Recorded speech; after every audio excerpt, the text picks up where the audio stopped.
If you struggle with a deep fear of abandonment and you also struggle with showing up anxiously attached in relationships, specifically romantic relationships, and if you're pretty self-aware, you can name your patterns and your childhood abandonment wounds and all that good stuff. You understand why you have a fear of abandonment, but you still show up anxiously attached and you still abandon yourself inside of relationships. I'm talking to you. You know that you should be choosing yourself, but you don't. You struggle to choose yourself when it's actually time to stand on your standards, when it's actually time to stand on your boundaries, when it's actually time for you to say no, when it's actually time for you to speak up for yourself, when it's actually time for you to, advocate for yourself and really set boundaries. When it's really time to put your money where your mouth is, you fold. I'm talking to you. This video is for you. If you are constantly blaming the way that you show up in your relationships on your wounds, your traumas, your fears, I say this not to shame you. I say this because I have been there and I'm going to talk about it more as we get into this video. But the reason why you have such a deep fear of abandonment is because you abandon yourself probably every day in little ways. You're not loyal to yourself. And so you're teaching yourself that you are not worthy of being chosen. You're teaching yourself that you don't matter when you abandon yourself. And we abandon ourselves because we have a fear of abandonment. We know this, right? We abandon ourselves because we have a fear of abandonment. But what if I told you that your fear of abandonment will actually go away? It will shrink. It will poof, be gone when you stop abandoning yourself. When you stop abandoning yourself to be chosen, when you stop abandoning yourself to be liked, to be validated, to keep the peace, when you stop abandoning yourself to not rock the boat. Because here's the thing also about abandoning yourself. You're doing it out of protection for yourself, but there's a shadow side to that as well. There's a shadow side to you abandoning yourself. And that is I'm gonna hold your hand when I say this. You want to control the way that other people perceive you. You want to control the way that you are perceived by other people. You want to be seen as the good girl. You want to be seen as the cool girl. You want to be seen as the girl who demands and gets what she wants and, it is even sometimes avoidant. Even people who are avoidant, they also self-abandon. Yeah, we'll talk about that a little bit more too. But first, I want to talk about my own personal story with this. If you're new to my channel, my name is Ashley Alignment. I am a coach for women who struggle with patterns of self-abandonment. They know it. They have done the work. They've been in journaling, meditating, and therapy, all the good things. But when it's still time to actually embody the version of themselves, the identity that is loyal to themselves, they struggle. They don't stand on it. They fold when it's time to actually be loyal to themselves. I help you finally get out of that loop of self-abandonment and start being loyal to yourself. Self-loyalty is what I teach you how to become. Because here's the thing. When you start being loyal to yourself,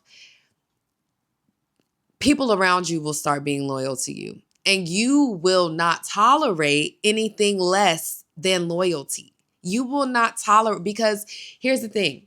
When you know that you have your own back, when you know that you're going to be there for yourself, when you know that you are going to choose yourself and that you're not going to keep yourself in positions and in environments and in connections, you're not going to keep yourself anywhere that requires you to abandon yourself, you have nothing to fear. You don't fear abandonment anymore because you don't lose yourself. You fear abandonment, and that in turn, because you abandon yourself to be chosen, to be the version of yourself that you think is going to prevent you from getting abandoned. And that's how you abandon yourself. When you do that, you literally reinforce the fear. You abandon yourself because you don't want to be abandoned by something external. So you abandon yourself internally. You see how that doesn't but we're going to talk about it. We're going to get to the bottom of it. So, like I said, there are reasons why we abandon ourselves. 9 times out of 10, it's because we don't want to be abandoned. We want to be chosen. We want to be loved. We want to stay connected. We want to stay close to someone who honestly is probably maybe not able to give us what we need. Maybe it's just not the right connection. Maybe it's not the right relationship. Not all connections are supposed to last forever. Most things are going to have an expiration date on them. You abandon yourself to sort of prolong that expiration date. You're not ready to let go. You're not ready to give up. You're clinging to potential because you are so starved for validation. You're so starved to be chosen. You're so starved for love. And trust me, I get it. I literally used to be this way.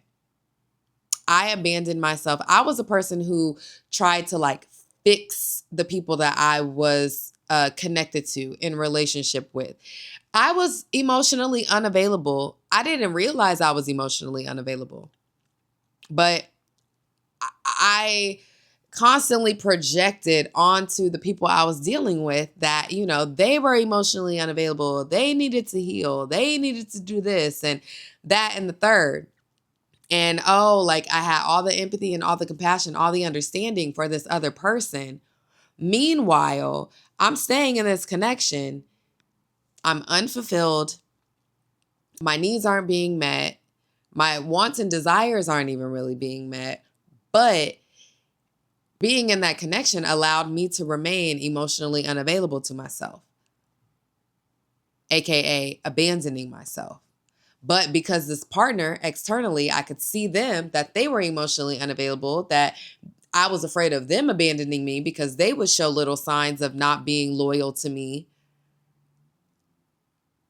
Because I'm in a relationship with them, I'm able to project all of that onto my partner. Meanwhile, I'm avoiding using that relationship as a mirror to see all the ways that I'm pointing out what they're doing is exactly what I'm doing to myself. It's exactly what I'm doing to myself. I'm not choosing myself. I'm not validating myself. I'm ignoring my needs. I'm not being loyal to myself. So how can I expect this other person that I am just giving my all to be loyal to me? And let's talk about how giving and overgiving and overfunctioning is manipulation. You're doing that because you think that that's going to help someone choose you. You think that that's going to influence a man choosing you. That's why you overgive. You think that that's what you need to do in order to prevent the abandonment, in order to prevent the relationship ending, in order to prevent you being cheated on, in order for you to help him show up more consistently, in order to make it easy for him to do what he needs to do, even though he's probably not going to do it. But you abandon yourself because you think it's going to make it easier for somebody else to show up for you. No, babe. We're going to talk about one of the very important universal laws. We're going to get a little spiritual here, very spiritual here. Your internal world reflects externally. Your external world is reflection of your internal world. People are only mirroring to you the way that you treat yourself. The way that the relationship that you have with yourself is going to be a replica, a mirror of the relationships that you have out here with other people. And you see, The thing is, you have to change. If you want your external relationships to change, you have to change your relationship with yourself. You have to change the relationship that you have with yourself first. And that means, number one, if you have a fear of abandonment and you are so afraid that you're going to be abandoned, or you're so afraid that you're not going to be chosen, you're so afraid that you're not going to be loved, you're not going to be validated. If you have this, if you struggle with this, that is your number one sign, your roadmap, your North Star to show you where you have to start being more present with yourself. Especially if you are an anxiously attached person and you deal with an avoidant person. Oh, I'm specifically talking to you. You think that because you cling and the other person runs away, you probably are more empathetic. You probably are more self-aware. You probably are just at that level, right? But I also want you to understand that being anxiously attached is also a form of, you're trying to control things. You're trying to prevent yourself. You're trying to protect yourself from being hurt. But it's like you're over functioning in that way. Instead of trusting yourself, you're trying to control the situation. You're trying to control the outcome. Instead of knowing how to stay present with yourself, you run away from yourself too when you are anxiously attached. It shows up differently, but you abandon yourself. You leave yourself and you start over-functioning. You start over-performing. You start doing the most. Anxious. You start just a lot of anxious energy. You're worried. You're not in surrender. You're not trusting. You're not trusting yourself. So instead, you're trying to control and manipulate the situation. That's self-abandonment. That's literally self-abandonment. You're leaving yourself to go try and control the situation. And here's the thing. When you heal that anxious attachment by learning how to be with yourself, it really comes down to building your capacity, expanding your capacity to sit in discomfort with yourself, not running away from little moments of discomfort.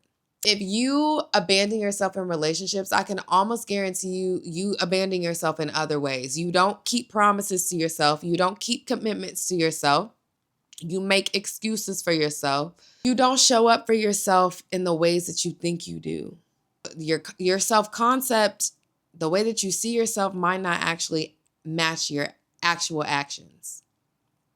And I'm telling you, the way that you're going to begin to heal this is by showing up for yourself, by building trust within yourself, by giving yourself the presence that you are afraid of losing from other people. Give it to yourself. There's nothing outside of you that isn't already within you. And I'm not saying it's the exact same, but in a way it is. In a way it is. You have to give yourself the feeling and give yourself the sensation. And there's nothing stopping you from doing that except for you. You have to get your system, you have to get yourself accustomed to it before you're even going to attract it, before you're even going to recognize it.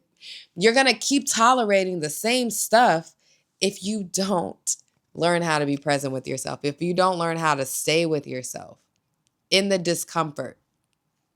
It's uncomfortable to start choosing yourself, especially when you're used to fawning, when you are used to the state where you just bend, you just fold, you fold. You don't prioritize yourself. You allow yourself to be treated like an option. You allow inconsistency. If you are loyal to yourself, inconsistency is a non-negotiable. You will not be out here begging and asking for inconsistency. You will just walk away because that's the standard you've set and that's the standard that you hold within yourself. You see, when you start to give yourself certain things, when you start to show up for yourself in certain ways, when you start to have a certain level of presence with yourself, you are not going to tolerate anything less than that from an external source. Because your nervous system is like, this is not safe for me. This is not the way I show up for myself. See, right now you tolerate it because that's what you're used to. That's the familiar pattern. You're used to abandoning yourself because sometime long ago, that's what you learned. That's what you learned you had to do, probably from relationships in your parents where, you didn't have your needs met, or you didn't feel loved, you didn't feel chosen, you didn't feel validated. We know the childhood wounds, but you haven't broken that pattern yet. You're an adult. You're grown. You're a sovereign being. No one can abandon you. The only person who can abandon you is yourself. And if you don't want to accept this because you're not ready to take that accountability and that you're not ready to take that responsibility, then I get it. You're not ready. If you're not ready, you're not ready. But if you are ready, I invite you to my world. I invite you to work with me. This is the work that I help you do. Because really what has to happen is your nervous system is the reason why you fold when it comes down to it.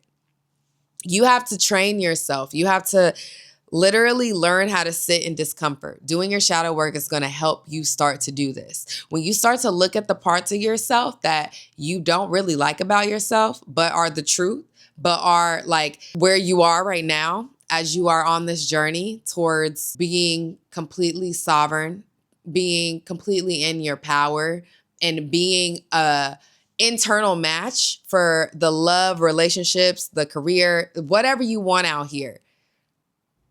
You have to start by doing the work internally. You have to start by sitting with yourself in discomfort. Because the more you sit with yourself in discomfort, the easier it's going to become for you to sit in discomfort when you're standing on your boundaries with somebody outside of you. When you're standing on your boundaries in your relationship, you're not afraid of discomfort with someone else because you've trained yourself and you already experienced discomfort within yourself. If you run away from discomfort with yourself, you run away from discomfort with other people. You avoid it. You're avoiding your own emotions. You're avoiding your own truth. And doing your shadow work is going to help you do that. If you are ready to really not surface level journaling, baby, this is like emotional excavation. We're going to get to the roots. We're getting to what's underneath the surface here. We're getting you to look at the parts of yourself that benefit from your self-abandonment, because that's what you really need to look at. Those are the parts of yourself that you really need to look at. You're getting something out of self-abandoning and it's been working, but it's not helping you get to the next level. It's not helping you get what you truly desire, and you recognize that and you're ready to choose differently. Get my shadow work journey, Return to You.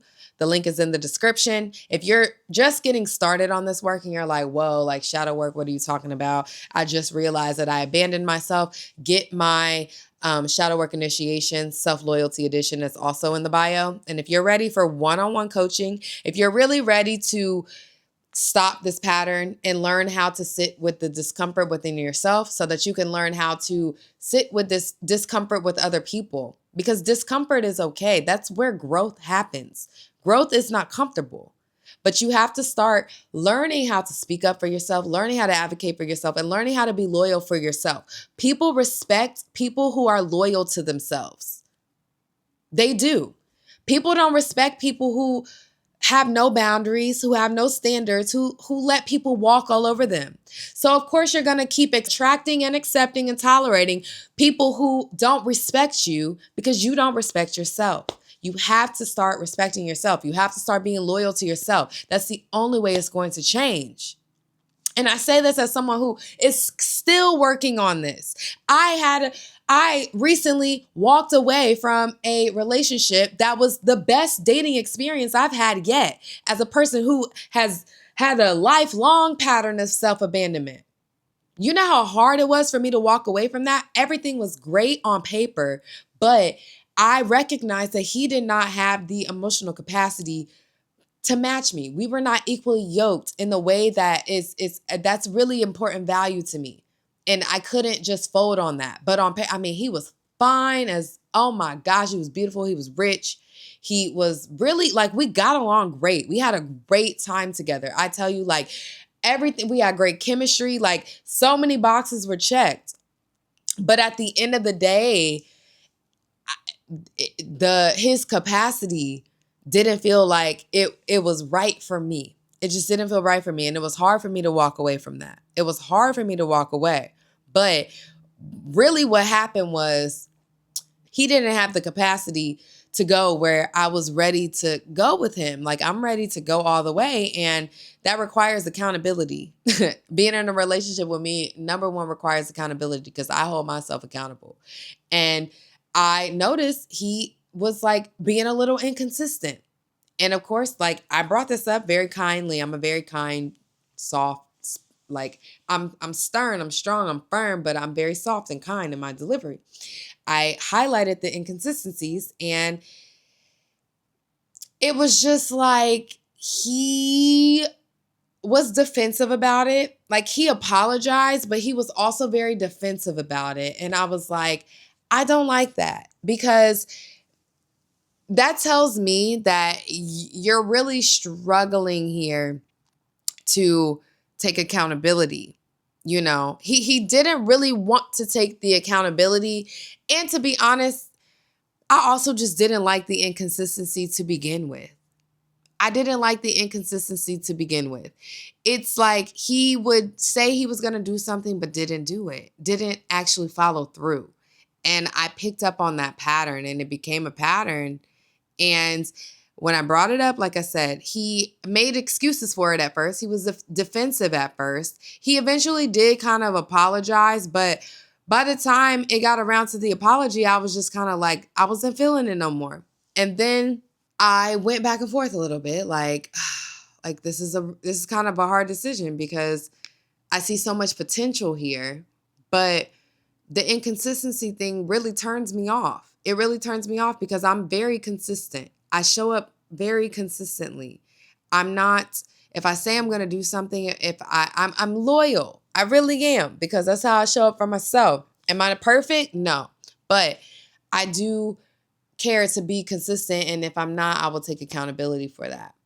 And I had to step away from that relationship, and it was really hard. But at the end of the day, I know it was the right decision for me. And I still think about it sometimes. Like, I'm not going to lie, because it was such a great experience. But at the end of the day, I truly value consistency. And it was just something I couldn't look past it.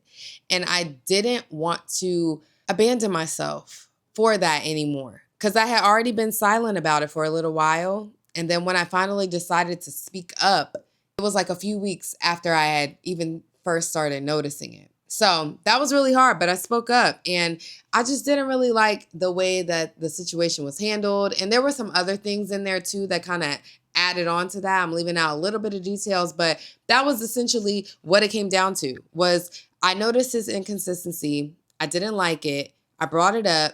It really wasn't handled in a very mature way. So I had to walk away from that relationship, and it sucked. It hurt in the moment, but I'm proud of myself for choosing myself. After I walked away from that, and I was sad about it, I grieved, I let myself process. I started posting videos on TikTok again, and my videos started going viral. I started getting lots of followers, lots of engagement. My business started booming. I signed up my first client, my first long-term container client for this self-loyalty work that I do now. Before, I was just keeping it kind of general and shadow work, but this is a very specific woman that I'm working with now. Like, you see your patterns, you're ready to change. You're really ready for that action. My business blew up when I chose myself. It's like almost like it's sort of like a little test. And I say that because while I was in that relationship, he was rich. Like, he was a software engineer for like tech companies and stuff like that. So he was like, we had a great experience. He even took me shopping. We only dated for a few months, but like, he was treating me very well. He was treating me, honestly, some of the best treatment, aside from like my ex from years ago, some of the best treatment that I've had from someone that wasn't like officially committed to me. We did not get to that stage because I ended it by then. And the inconsistency thing, it just threw me off. But yeah, my life literally was on the up and up. And I really feel like it was a test. Like, when I was with him, I wasn't posting on TikTok. I wasn't really creating content. I felt a little bit confused, honestly. I was like, what do I want to talk about right now? What's really important? And I think that whole thing was sort of like a blessing in disguise. It was like a test for me to see if I was really ready to step into this leadership. And am I really embodying what I'm going to get on here and talk about? And now I can say that I am. And I think that's really cool. And it makes me trust myself even more to get up here and film these videos and create content and coach and mentor and do all the things, right? It's like a little test. Like, are you going to abandon yourself or are you going to choose yourself? And I can tell you the rewards of choosing yourself are so real. And I let him go. And now I open myself up for someone who's an even more aligned match for me, who really is going to be at what I require. What I require. And I say require because it's a standard that I hold myself to. I can't accept anything less. I can't tolerate anything less. And I'm not talking about little petty things. I don't care about like, oh, you need to pay my bills. You need to do this, that, and third. Like, yes, all of that. Absolutely.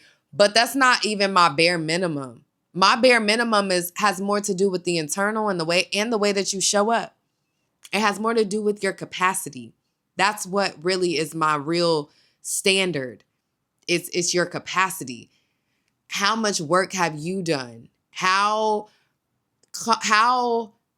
much work have you done sitting with discomfort, especially when it requires you to take responsibility and be accountable? That is like, I need that because that's the level that I'm on with myself. And so, yeah, when I made the decision, I spoke up for myself and I was nervous, but I did it anyway. Because I have been doing this inner work. I have recognized that I abandoned myself. And when I start to notice, okay, you're noticing things, but you're not speaking up. You're holding your tongue. Are you going to continue to hold your tongue or are you going to speak? I chose to speak. And I'm so proud of myself for doing that. Because the reason why we don't speak up is because we know something's going to change. Either we're going to have to change or the relationship itself is going to change. 9 times out of 10, it's both.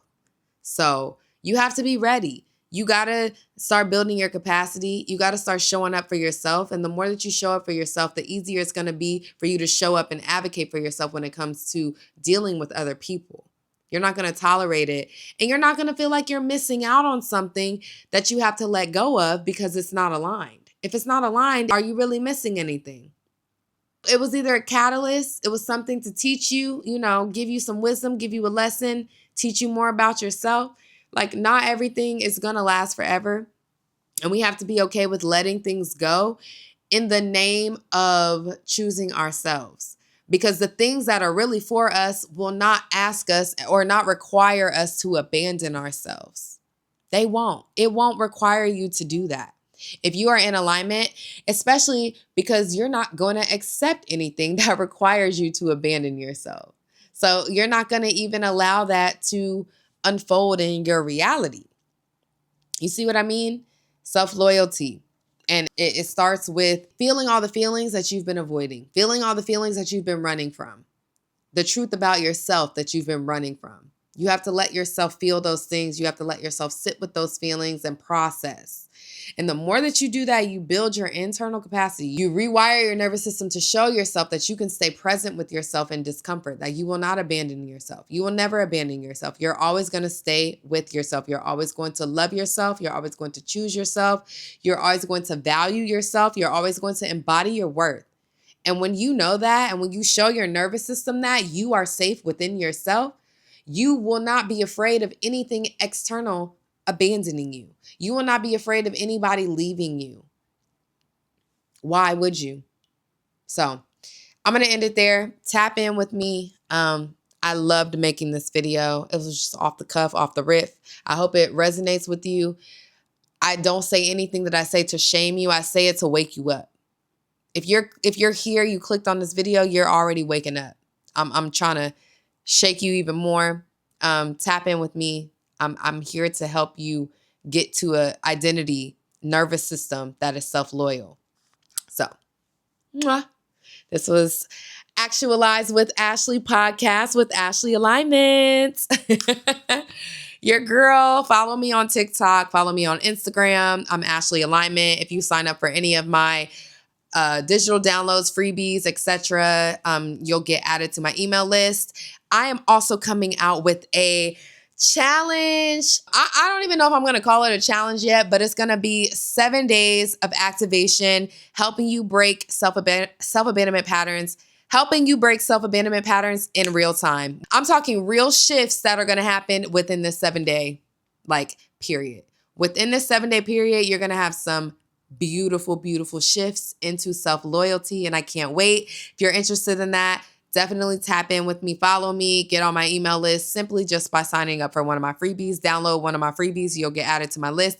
The self-loyal activation course. I don't know what I'm going to call it, but it's going to give you some very, very great breakthroughs and transformations all within 7 days. I'm going to be holding a container for you to stop doing the self-abandonment thing. That's whack. We're not doing that no more. You deserve to be loyal to yourself. You deserve to experience and feel what loyalty feels like for the first time.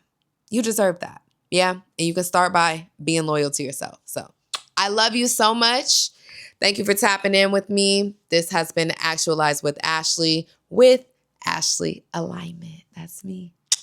Helping you end patterns of self-abandonment and embody self-loyalty.